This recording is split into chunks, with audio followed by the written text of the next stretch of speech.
All right, next question. See, that's one question. We're 20 minutes deep. You got to like that. All right, next question. Can you discuss the evolution of Echelon Front? Was the company ready for the explosive popularity of extreme ownership? What kinds of challenges have you faced? We faced all kinds of challenges, and the same challenges that any business faces, certainly. And for us, it's been learned to the fire hose. It's been an awesome experience. I mean, I think just like our combat experience, we adapted to the battlefield. We learned, we educated ourselves about things that we didn't know about, and we've grown. I mean, I don't think anyone could. I don't know if we could have predicted just how widely disseminated the book would be, or the popularity of the things that we're talking about. We knew they were powerful. It's the whole reason we wrote the book, because there was a massive demand signal for it. And I think as we work with companies now through our company Echelon Front, I mean, there's just we're able to go and deliver some impact to these teams. In a way that other people aren't able to do, because most of the folks in that space it's a feel-good thing. You're out there to talk about, hey, you guys, you're great, and let's harness your inner potential and all this kind of stuff. And I laugh when people call us motivational speakers, because I say, look, motivational speakers tell you how good you are, and we're here to tell you how much you suck, and you got to get better if you want to win. So that's what we do, and I think it's the same way that brutally honest assessment of yourself, your team, the same thing that makes SEAL units successful on the battlefield and other military units is the same thing that we're doing now with our company. Certainly, all the challenges of bookkeeping and the billing processes and paying taxes, and I mean just the regulatory environment, those things that make it hard for any business launching. But just like on the battlefield, where we could either bitch about the paperwork, or we could figure out a way to most efficiently get it done so that we could actually go accomplish the mission, which you instilled in us. Like, hey, I can complain about it all day, or I can figure out a way to get this done and make it happen, because that's what it requires to do, and that's what we've done with our business. And it's been awesome. And frankly, what I love is working with leaders, and so many of the folks that contact us that want to work with us, they're already doing well, and they want to do even better. And it's just so much fun to work with folks who want to just constantly grow and learn, and we grow and learn all the time from them. Yeah. I think you hit it all. Next question. In battle, having the high ground is crucial. How do you see this principle applied to the business world? And I've answered this question before with the statement, take the high ground or the high ground will take you. So, business world. Okay, well, tactically, what do you think? Why do you need the high ground? Well, I think that's the real question, right? Why is the high ground important? And obviously, out of thousands of years of military history, the high ground's always important. By the way, I did have a training instructor a few years ago, my SEAL team days, who he said, look at your high speed altimeter watch, and you get down behind something. So he was basically telling us, like, if that thing's going up, you're wrong. Thing should be going down.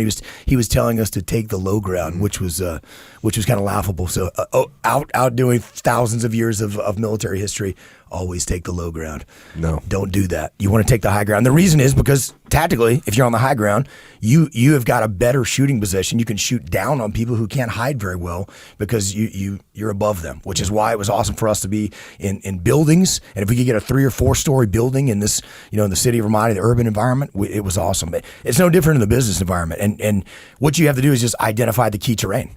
What is the key terrain? The high ground is key terrain. So that doesn't necessarily mean that you're going to go climb to the mountaintop because that's where you want to be. But if that ridge line that's on the high ground gives you tactical advantage on the battlefield, it's the same thing in the business world. If you're a retailer, where's that key terrain? Where's the intersection that you want to be? That's going to give your business the best. The best chance to succeed. If you're, any space, I mean, there's key terrain that you can identify where you want to be a part of. If you're a private equity company, you're trying to break into some new, some new technology or a new particular industry, that's key terrain. You need to be focused on that, and identifying that is critical, why it's important. and everyone's going to be vying for that, and you want to be aggressive, you want to maneuver, because if you get there first, you're going to be a lot better position. It's flank or be flanked. We always say, you're maneuvering on the enemy, or they're going to maneuver on you. So what you don't want to do is wait for somebody else to get in a better position, and then you actually have to fight your way out of that. It's not good. Like in jiu-jitsu, you don't want to wait till someone's going to mount you. That's not a good place to be, or take your back, right? You want to try to prevent that before you can get there. And if you can do that to them first, then you're in a much better position. And I think it's no different in the business world.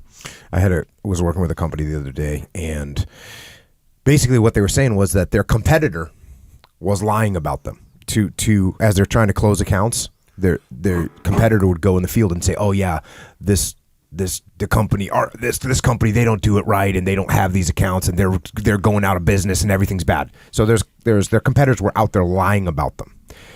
And the sales leader said, I don't want to stoop to their level, and start throwing lies out there about them or making accusations. I think that's, I said, well, no, you don't want to take the low ground. You want to take the high ground. And he said, well, yeah, but at the same time, what are we supposed to do? And I said, well, you actually have the most powerful weapon in this fight. The weapon that you have is the truth. You have the truth, but you're not getting the truth out there. I said, what do you do when you do close an account? What do you do? How do you publicize it? And he's like, well, we really don't.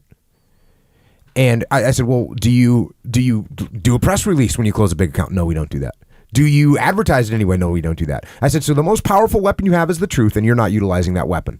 You need to have a propaganda arm at this company that's going to go out there and explain that all the wins and what the truth really is, and that will be more powerful, and then you can maintain the high ground. And by the way, when those other companies are out there lying about you, and then people find out, it makes them look even worse.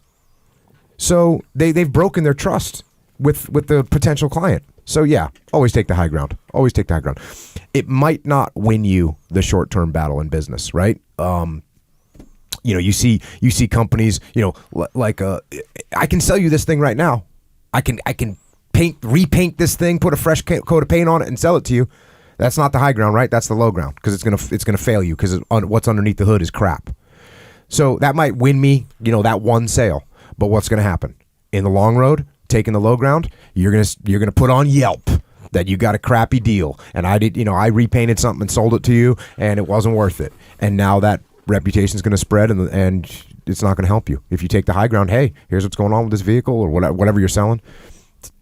Take the high ground. The cool thing about that is we see so many leaders and some of the most successful people we do that recognize how important that is to build relationships, and they're willing to lose a sale or lose to send someone to a competitor just to make sure that person gets exactly what they need, and they're building a relationship, so that means more business gets sent to them as a result. It's what you started off talking about. It's a strategic win as opposed to a tactical win, and that's what you've got to be focused on. And that's really, as a leader, that's what you got to be looking at. You got to be looking at your frontline people and making sure that they're not just out there trying to win every little tactical battle, but they're going backwards strategically. So keep that in mind. That's why you have to detach. That's why you have to stay out of the weeds. And when you get in the weeds, you got to step back out of them, because otherwise you lose track of that, and you're going to end up in the low ground before you even recognize it.